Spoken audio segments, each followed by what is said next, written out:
Just done it again, haven't I? Didn't unmute myself. Happy birthday, Newcastle Noir. Oh, it's not so good this time. Look, we've even got birthday cards. It's our 4th birthday at Newcastle. It's our 10th outing virtually. Hasn't that gone quick? Anyway, tonight we have Dave Sivers, Jean Rafferty, Phoebe Locke, Holly Seddon, Chris McDonald, Gillian McAllister, Danny Marshall, Theresa Talbot, Lizzy Barber, and a mystery guest. Ooh, who could it be? This is our 10th outing. We've got a fantastic group of people reading for you tonight.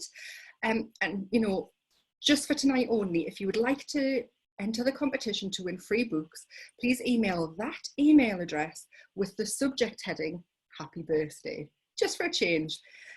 As lots of you who have been to the bar before know, I like to hear a drum roll when I'm pulling names out of the new and improved, very posh hat.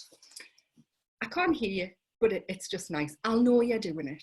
If you hear something impressive, please just give us a woo, and I should be able to hear you. Okay, I'm going to listen really hard. You guys know there's a chat facility if you want to use it, but obviously don't use it when people are reading. That's just good manners. You can donate to keep the lights on here. I'll say no more. And you do have the Q&A function down at the bottom as well. So if you have any questions for our authors, please do pop them in there and I shall endeavour to ask them.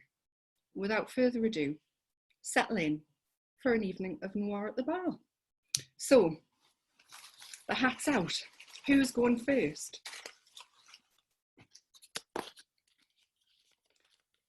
It's Jean Rafferty. Let me find Jean's information.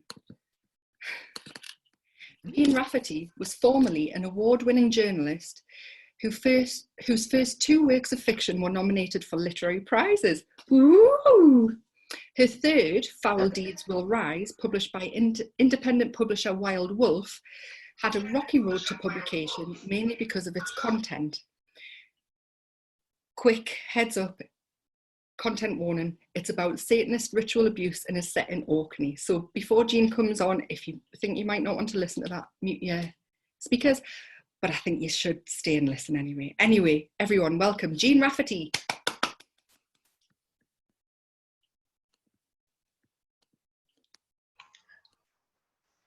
Hi there, everybody. Thank you to Vic and Simon for inviting me here.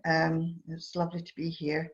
As Vic said, this is a book that might trigger people.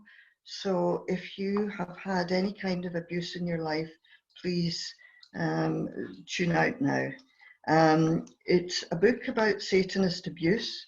It's really, although it's taken a long time to come to publication, and Newcastle indie publisher Wild Wolf very kindly published it after 2 other publishers dropped out. It's also the result of many years as a journalist of investigating Satanist abuse, and I think I'm just going to read this story. As I say, it could trigger anybody who's had abuse because it's quite graphic. So this is the story. This is a flashback. One of the main characters has been used in the past herself. It's the temple fixer who knocks on the door. Said it. He makes your flesh crawl standing there in his Armani suit as if butter wouldn't melt. You've never seen him having sex with the little ones, but you know he does. One day, you'd like to grab the fucking whips off these bastards and set about them instead, like Christ driving the moneylenders out of the temple.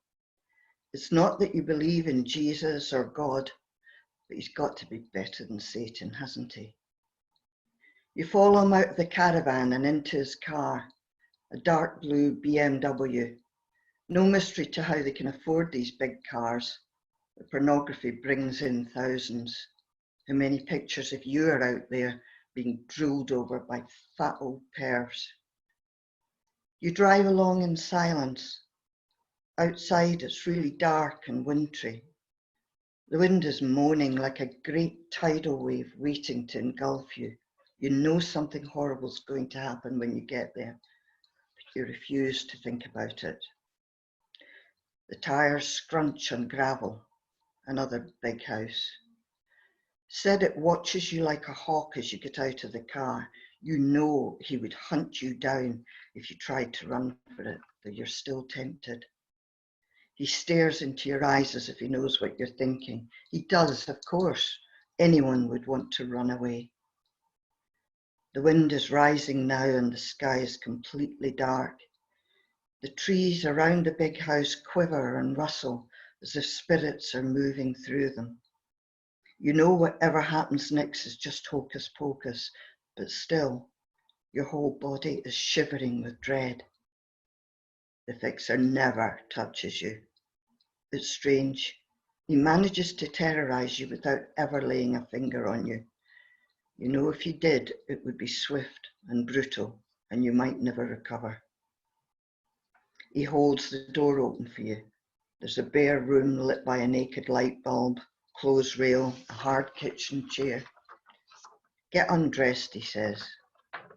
You've never been comfortable undressing in front of him. You hate him. He's young and good looking, but he looks at you without a flicker of interest, and you want to cry with misery. You are nothing, have nothing, not even the power of being a woman. You're too scrawny, too weak, too insignificant to be of interest. He hands you a white robe, then draws out a syringe. It's hard for him to find a vein, but when he does, oh, it's as if warm syrup is coursing through your body. Someone will be along for you in half an hour. Half an hour. It's a long time to wait, but you don't care. You're a column of light, a flame leaping in the darkness. You're weightless, a feather drifting upwards, an angel soaring into the heavens. Said it doesn't matter, the world doesn't matter, nothing matters. Everything is light, everything is golden. You will live forever. Then the key turns in the lock. Hurry up, says the man in his black-cowled robe. You glide towards the door, shudder as his cold hands brush your breasts, clammy gravedigger's hands. You don't want him anywhere near you. He senses your hatred and leers. Snotty bitch, he says. You'll be laughing the other side of your face soon, girlie. You're not laughing. The corridor's a narrow tunnel of white. Your bare feet are lacerated by needles of ice, and you're trembling uncontrollably. He pushes you from behind and you stumble. Why is he being so rough? The slightest touch will tear your angel wings, bruise your luminous skin. Ha! Then they can punish him for destroying the purity of the ceremony. A door? No. Beyond is the black. You do not want to go there. As you hesitate, his big ham of a hand jerks you back by the hair. He has you up against the wall. He's shoving his fist up inside you. What has he done to you? When he withdraws, you feel bloated, as if he's filled up your insides with concrete. He pushes you forward, and you are through in their world again.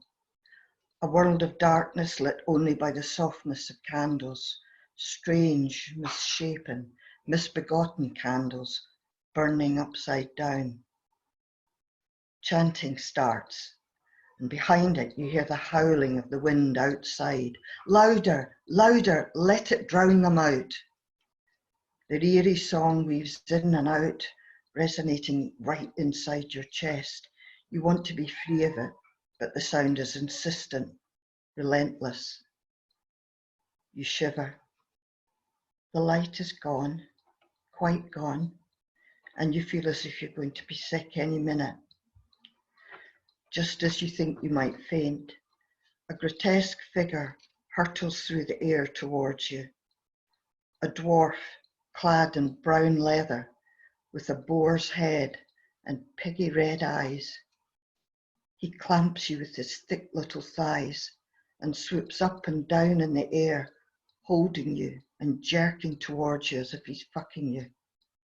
He's not, thank God. Though suddenly you feel this excruciating pain between your legs and blood starts gushing out. You know it's not real because there's real sticky blood in your legs where he slashed you, trying to pierce whatever bag of pig's blood the man put inside you. He guides you to the altar, lies down on top of you. There are animal bones digging into you and bits of liver around you, making the surface slippery with blood and fat. The powerful voice of the priestess cuts through the sound of the wind outside. Feast then and enjoy, but ever remember that I am the wind that snatches your soul. The fucking starts then, all around you. Outside, rain batters at the windows and sets water pouring from the guttering. You hear the sound of groaning wood as a tree in the driveway comes down. The sound of men and women grunting. Let the wind snatch your soul, scatter it to the elements. You want to die. Thank you. That was really powerful. Thank you for that, Jean. Thank you. Okay, who's up next?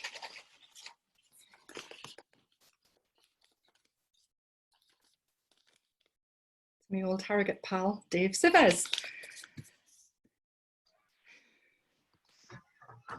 Dave Sivers grew up in West London and has been writing all his life, 21 years. His 9 books include the popular crime series featuring the Aylesbury Vale detectives D.I. Lizzy Archer and D.S. Dan Baines. Dave's latest novel, In Ink, is a serial killer chiller, glad you weren't going last tonight, Dave, and introduces D.I. Nathan Quarrell. Dave is co-founder of the annual Beacon Lit Festival of Books and Writing in Buckinghamshire. He's moonlighted from his erstwhile day job as a nightclub bouncer and a bookmaker's clerk, has a first-class honours degree from the OU, ooh, and lives in Buckinghamshire with his lovely wife, Chris. Everybody, Dave Sivers. Hi everyone. I'm going to read to you from my new book, In Ink. It's the first in the D.I. Nathan Quarrell series, and I think I'm just going to give you the first chapter. I'm not going to sort of go on and on. So it's a shortish chapter. So here we go. The rhythmic beat of the music helps you concentrate your mind on the task in hand. It is the perfect accompaniment to the buzz of the machine as you guide it in its delicate task. Rap, specifically grime. It hasn't always been a sound you appreciated, but when you were doing your apprenticeship, well, that was when you really started to get it.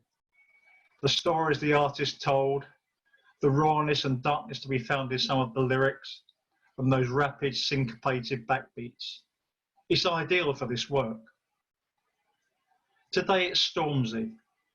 Okay, not exactly obscure, but you like it. The machine itself sounds a little like an angry wasp as it glides over the surface, puncturing the skin between 50 and 3,000 times per minute as it penetrates the dermis by about 1 millimetre and deposits a drop of insoluble black ink into the skin with each puncture. And with each puncture, your painstaking work of art has been emerging, literally drop by drop. Those numbers are important. The precision of it all, as beautiful as the image you're creating. You've been at this for the best part of 5 hours now, and the job is almost done. When it's finally finished, you think you'll be a little bereft, but incredibly proud at the same time. This work, these works, are what you got into this business for in the first place. Well, not so much the works themselves, you suppose, but the inspiration that guided you towards tattooing was always going to culminate in what you're doing here and now. In the beginning, it was that motivation that mattered, Now the art, the quality of the finished product, is every bit as important to you. Your most important work should also be your finest. You hope your subject will like it. You're used to conversation while you work, but this client has said nothing throughout. Even the moans and whimpers have subsided. Not that you can blame them for that. You know that working so close to the bone, it hurts like hell. Meanwhile, silence is fine by you. You suspect you know the sort of conversation you'd be having. Those peripheral thoughts drift away as you give the final detailed touches your full concentration. Even Stormzy seems muted. The air in your workspace seems heavy, as if even the building is holding its breath for the finished product. When it is finished, the realization almost takes you by surprise. It's a little like snapping out of a trance. You withdraw the needle and allow the machine to buzz for a few seconds more before switching it off. You meticulously clean out your needle, then spray a green soap solution over the tattoo before wiping it down to remove excess ink and blood. Finally, you apply an aftercare salve to the tattooed area to soften and moisturize the skin. You step back and look at what you've done, and pride swells in your chest. You haven't felt this way since your very first, incredibly basic and simple tattoo. This one says exactly what you wanted it to say, and it says it beautifully. You take up a mirror and hold it so the subject can see. Well, you say, what do you think? The response disgusts you. You don't expect them to say anything, but the eyes say it all. Horror mingles with stark terror, and flesh tears leak out, spilling onto your precious work. The salve will protect it, though. Behind the silver duct tape sealing the lips, the client attempts to scream hideous animal noises. Their body attempts to thrash against the straps binding them to the workbench. It's ineffectual. The head can't move, of course. The vice has held it tight and still, so you could work without unhelpful movements. You shake your head, sickened by the pathetic self-pity of this person. They'll just have to have enough pity for both of you, because you feel none at all. You hold the mirror closer, feeling a smile tug at the corners of your mouth. See, you whisper, the truth is written all over your face. Thank you. Thank you very much, Dave. Okay, so how quick has that gone? We're down to our next, our last reader before the first break. So let's have a look here. It is Noir's Theresa Talbot. Theresa Talbot was born at a very young age in Glasgow, and the locals quickly took her under their wing, so she decided to stay. A BBC Radio Scotland presenter, her broadcasting career has been varied. Journalist, newsreader, freelance comedy writer, she produced music documentaries for Radio Scotland and Radio 2, and even sang for Children in Need. Ooh! She does send us sincere apologies for that. During Theresa's time as a journalist, her research into Glasgow's Magdalen Asylum led her to pen her first crime novel, The Lost Children. From there, her interest in social injustice brought her in touch with a victim of the tainted blood scandal, which formed the narrative of her follow-up book, Keep Her Silent. And subsequently, a chance meeting with a victim from one of the Celtic Boys Club's abuse scandal resulted in her third crime novel, The Quiet Ones. All three books from the Una O'Neill trilogy, form, not from, gosh, my 10-month-old could do better than this. Anyway, Una O'Neill is a television journalist and investigates stories that otherwise have in one way or another been ignored by the establishment. Magdalen abuse, tainted blood, and abuse within football clubs. Theresa has hobbies but reckons nobody's really interested in reading about her yoga, gardening or soup making. Oh, and she also knows all 42 words the Glaswegians have for rain, which is perfect in North Tyneside tonight because it is bucketing down. Theresa has long believed the arts/fiction platform is the perfect platform to speak out against social injustice. And Theresa is also the brilliant host of the Tartan Noir podcast. So everybody, Theresa Talbot. Hello, Vic. Thank you so much for inviting me along. Oh, there you are.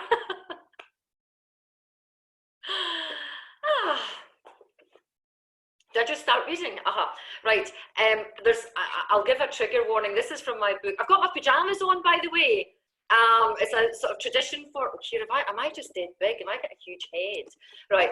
I'm going to read from The Quiet Ones, and this was the book that was inspired. I got into a taxi. I'd only just recently got married, and I was looking for something to frame my next crime book.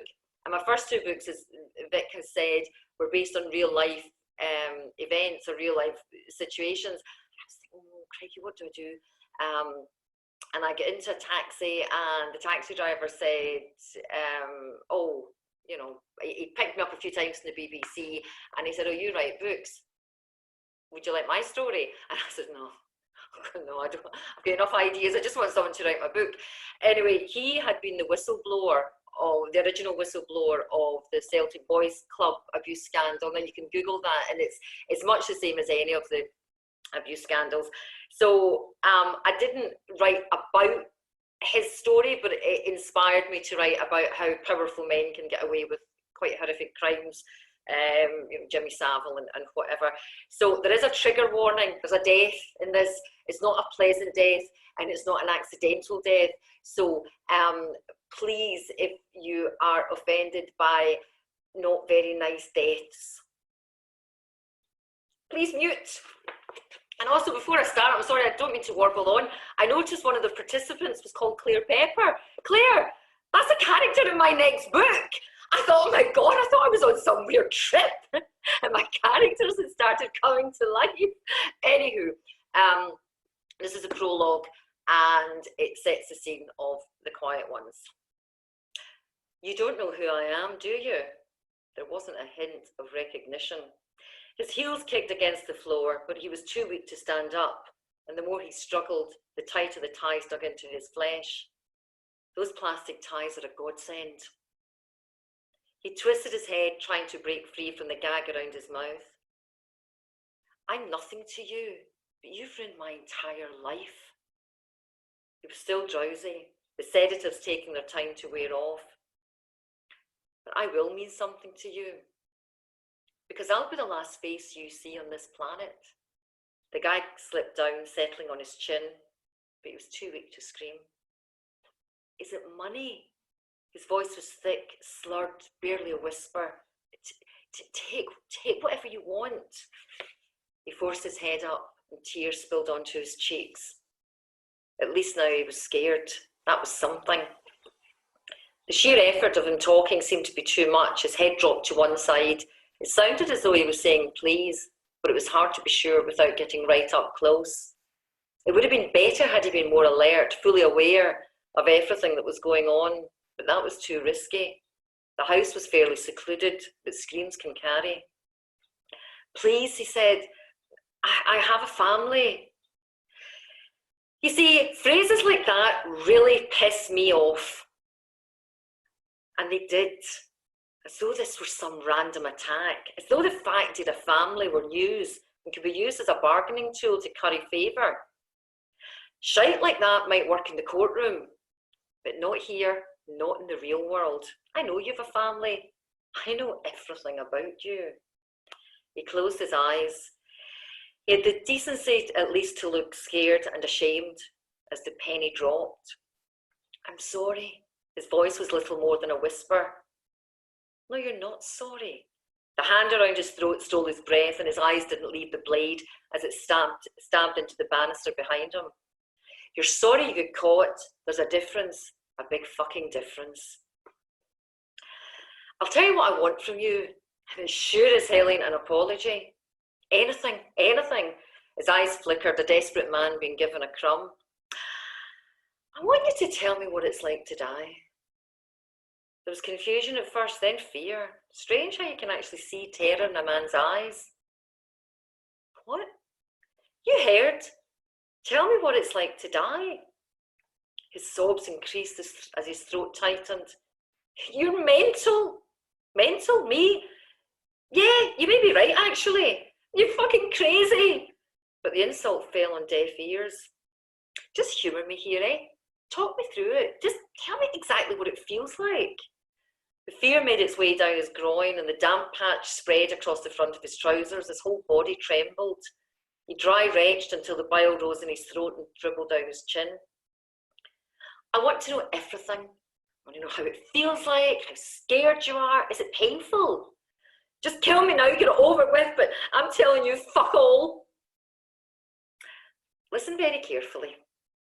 He tipped his head up, thinking at least there was still some negotiating to be done. I'm going to cut out your tongue. His screams sliced through the room. His whole body seemed to convulse. Shh, shh. Calm down. You didn't let me finish. I'm going to cut out your tongue.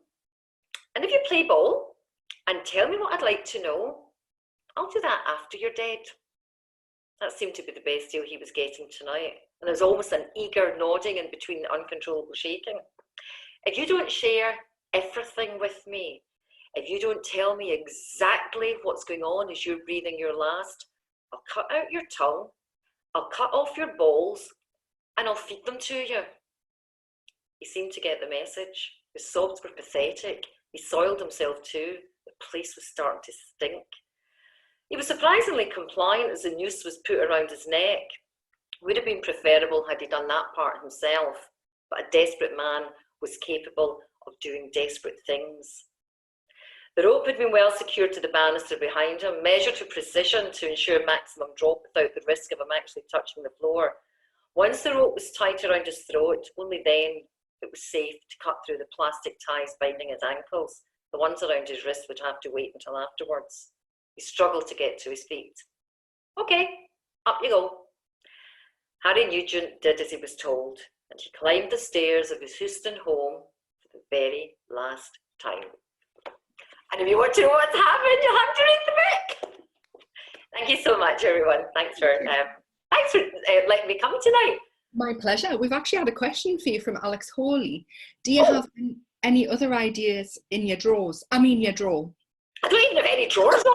I've got my pyjamas on, but look, I've got my vest on. I've got my any ideas? Yeah. I'm in the middle of, I've got, my head is actually bursting with ideas because I'm slightly on the edge at the best of times. So yeah, I'm writing one just now and it's just been sent off to my agent and it features Claire Pepper. And, but this is slightly, Claire doesn't really come to a good end. It's not a plot spoiler. But Claire, I'll tell you, you gave it all you had. You're a good one, oh, you're fantastic. I might resurrect Claire. So yeah, so I've got this one, the next one, hopefully, it's more a psychological drama. Una O'Neill, who's a journalist, Una's having a rest. I'm a bit sick of Una. So, and I've got another one called The Day I Killed My Mother. Nice. And that was an accident. And I'm working on a kind of police, it's not quite, it's a policewoman who's living in a caravan. There's a reason she's living in a caravan, because she's not, anyway, that's it. So yeah, I've got lots of ideas, but keep them coming. And here's a question from me. Can you tell us more about the Tartan Noir show for any fool who hasn't already listened? Oh, the Tartan Noir podcast, the Tartan Noir show. It's a podcast that I, if you're not from Scotlandshire, the Janice Forsyth, who is a presenter with Radio Scotland, she started producing with her business partner this Tartan Noir show podcast, and she asked me to present, and I was like, yippee! So I get to speak to all my favourite crime writers, Val McDermott, Denise Mina, Peter May, and Douglas Skelton, we had to let him in, and Denzel Myrick, Helen Fitzgerald, just loads and loads. So it's free to listen to Noir Show podcast, and it has a Patreon as well. I'll just say that. Oh, I'm on it. So it's great because what we do is we get an author, a crime author, have a bit of chit chat, and then they recommend a book. They tell us their favourite book, and we chat about the book. So it's great. And Peter May was this week, and he recommended a brilliant book. So just listen, it's very good. But listen to this Noir, this Noir at the Bar. This is brilliant. Sorry, I can't stop talking. I've not spoken to anyone for 10 weeks. Lockdown's got to me. We have had lots of people asking that you attend every week, so it's been a huge hit. Thank you very much. And we will go to our break now. And for a change, we're not actually having a quiz this week. I know you'll be disappointed, but as a special birthday surprise, we may have some extra readings for you. So I would say go and grab a drink, but I would also say don't miss it. Drinks can wait. Get your waiter to do it. That's what I'm going to do.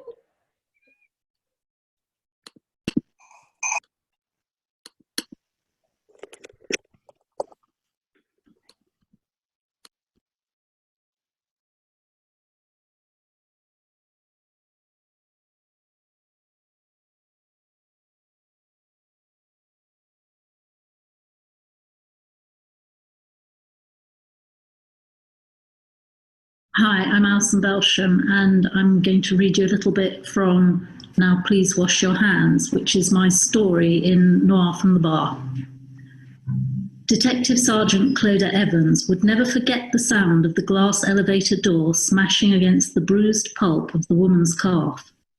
Again and again and again. Can't someone get this bloody thing to stop doing that? She snapped at the young PC who stood next to her. She stared down at the woman's body, sprawled on the floor of the lift, her other leg bent awkwardly underneath her. She was a mess of pale pink lace and ruby red blood, blonde curls and a plastic tiara that spelled out the word bride. Mascara-ringed eyes staring into space, and smudged pink lipstick on a lifeless mouth. A pool of sticky blood spread out around her on the glass floor. One white satin stiletto remained on the foot that was sticking out into the hallway. The other one, heel slick with blood, lay beside her, like an iceberg in the sea of red. And if you want to read more of that story, you need to buy Noir at the Bar, Noir from the Bar.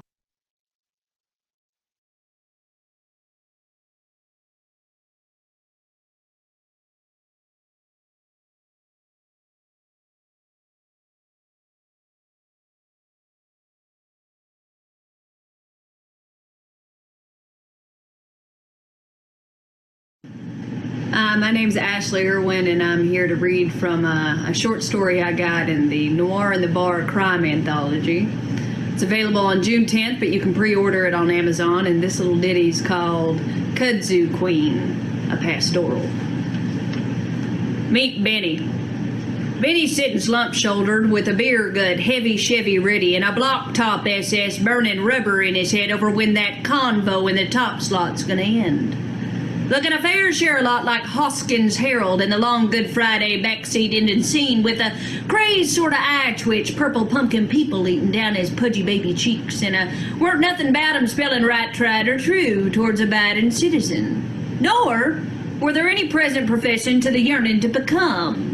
And like any bona fide goon, ready and willing to turn that screw which way and what, towards that hair-trigger crawl of delightfully bedazzled fucked, this and here were Pound Town packed with a right proper stiff to light her up, so to say. The end of spyglass steel poking through the top of his breeches, preening up at the two currently engaged in that chatty chat spoke to it. It's a banger, y'all. You should get it.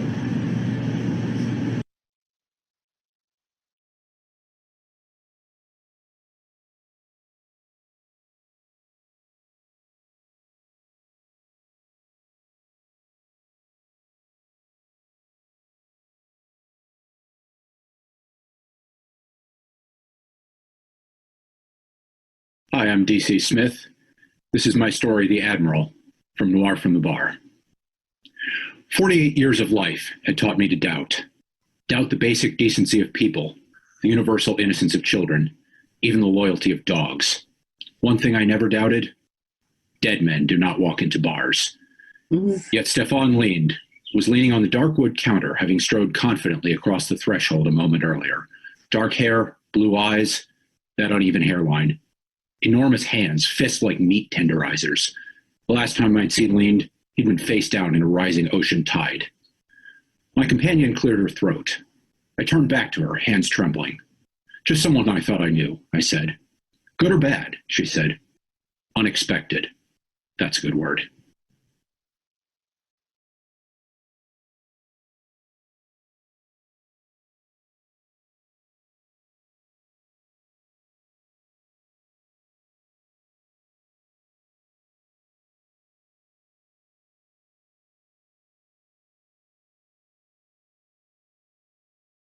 Voice was, per instructions, pointing the gun in the bloke's face and making as much noise as he could. Though, to be honest, he could have been singing the Hallelujah chorus. When someone shoves a Glock in your face as you sit behind the till at a Barclays Bank, the words, "Give me the money," are pretty superfluous. And just like that, a job that should have been as easy as the hokey cokey, in, out, wave your guns about, went to shit.